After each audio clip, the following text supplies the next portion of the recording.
You know what's offensive and extremely stupid? Something I'm really tired of hearing. That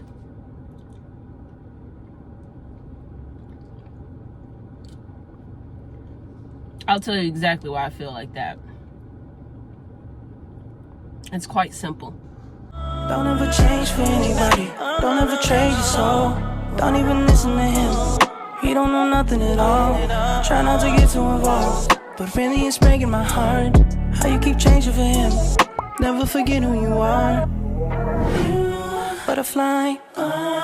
But before I do that, I want to thank my subscribers for subscribing and for watching my videos. I want to thank you guys for the meaningful support and comments that you guys leave.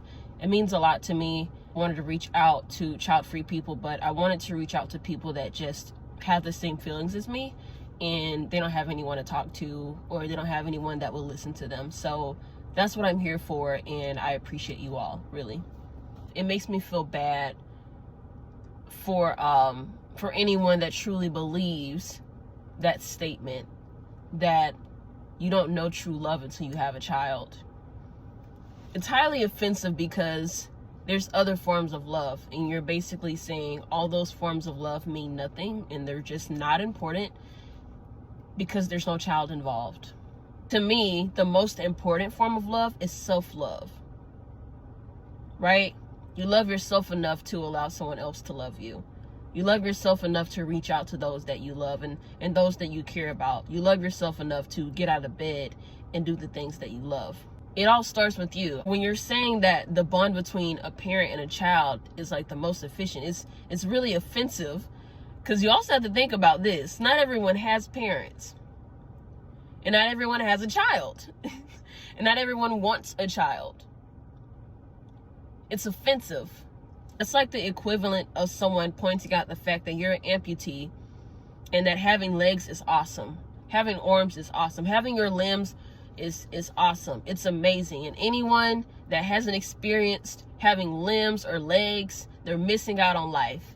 Their life sucks. They're miserable and all that whatnot. And that might not even be the case. They're probably happy. They're probably still happy, that they're able to do the things that they love. They have a prosthetic arm or prosthetic leg or whatever. And you're just rubbing in their face that they'll never know that the actual happiness of being able to move with your own limbs because their limbs are fake, or because their limbs were reattached to their body through a medical procedure.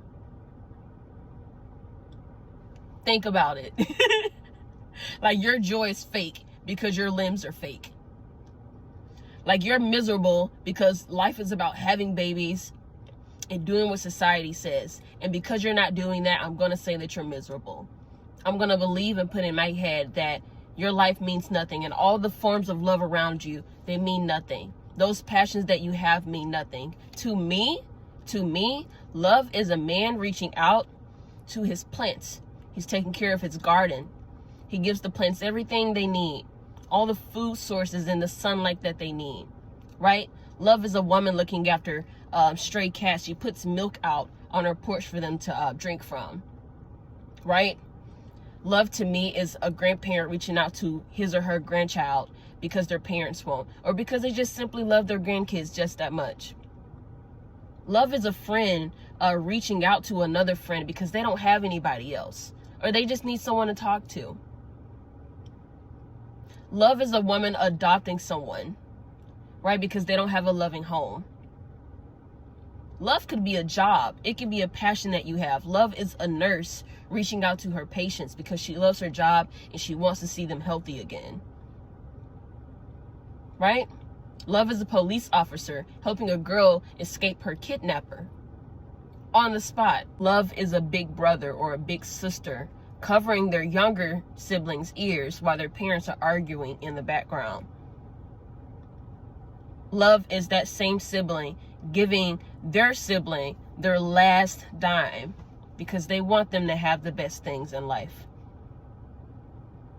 Love is a teacher teaching her students because she wants them to have as much knowledge as possible, even when they're not in the classroom. Love is a pet. A companion covered in scales or fur that gives you so much joy in this world. You would do anything for them, even if their life is temporary, even if their life is short, and even if it's an inanimate object like a book. Love could be anything. And when you're saying that you don't know true love until you have a child, it makes no sense to me. I'm only laughing because I'm trying to figure out who came up with that. There are people that fall in love every day with themselves and with other people. They get married or they build these bonds, platonic and romantic. And you're saying that doesn't mean anything? Now, don't get me wrong. What you should say is there's no bond like a parent and a child's bond. That's true. I can't argue with that, and I don't even have kids. Every bond has its own meaning in someone's life, and then other bonds are just not that important. They're just there. Not an opinion, that's a fact. Bonds are really huge parts of people's lives. It's someone's bond that they have with their job, the reason they're able to do their job and still pay their bills but enjoy themselves. They don't even feel like they're working. Or a siblings bond. Nothing can replace my siblings. I don't have friends like my siblings. My siblings are they're like my kids, but they're also my best friends. And there's no bond like my best friend. They're like another sibling, but from different pair of parents.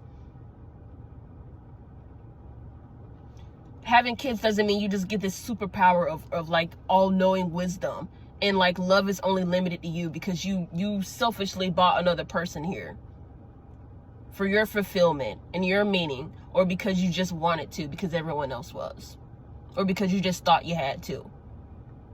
Don't insult siblings and friends and people with passions like that. It's insulting, it's offensive, it's stupid. Nothing special about that form of love, because all forms of love are special. And I don't mean toxic love, I mean pure, raw, unconditional love. The type of love that makes your heart beat fast. The type of love you wouldn't trade for any amount of money. The type of love that you beat someone's ass for. The type of love you die for. It does not limit itself to a parent's love. And if you're gonna say that, say it right. Because that's the wrong way to say it. What you meant to say was, there's no love like a parent's love. That's what you can say. Because that's true. There is no love like a parent's love. Just like every individual type of love or every form of love is very special in its own way, but that doesn't mean one's stronger than the other. Now, if I had to choose, it would be self-love. That would be the one over all of them, because that's where it starts. Self-love, not narcissism. I mean self-love. Things that you love about yourself, things that you're passionate about, things that you appreciate about yourself. All that stuff's very important. That marriage means nothing because a child isn't involved. That friendships, it means nothing because it's not a child involved. Your self-care journey and learning how to love yourself and just learning how to pamper yourself and just appreciate yourself, that doesn't mean anything because a child isn't involved. That's what that sounds like to me, and I don't like that. That's very offensive. And that's also backed up with, you don't know what stress is because you're not a parent.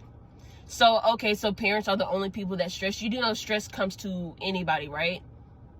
Stress and love comes to anybody.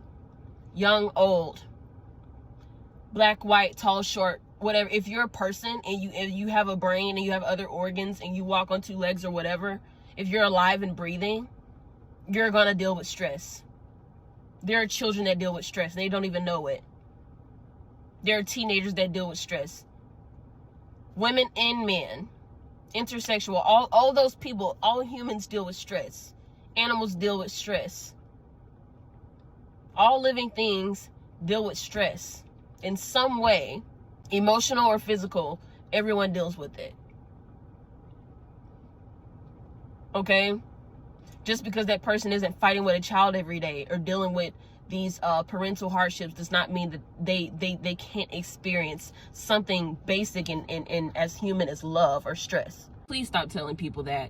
It's very offensive and it's actually quite rude. Out of all things you could say, don't say that to people. It's in my eyes, it's wrong. I could never look someone in the face and say that and make them feel like they can't feel something as natural and pure as love because they don't have kids or they don't want kids. I could never tell someone that, not just as a child-free person, but as a human being, because I know that other forms of love exist.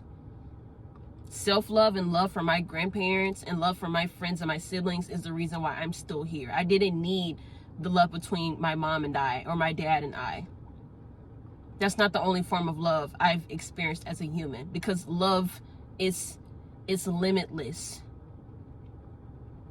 It's limitless, it's unconditional, and it's pure, meaning it comes in many forms. You can't just limit it between a parent and a child. It's wrong and it's ignorant to just see it like that.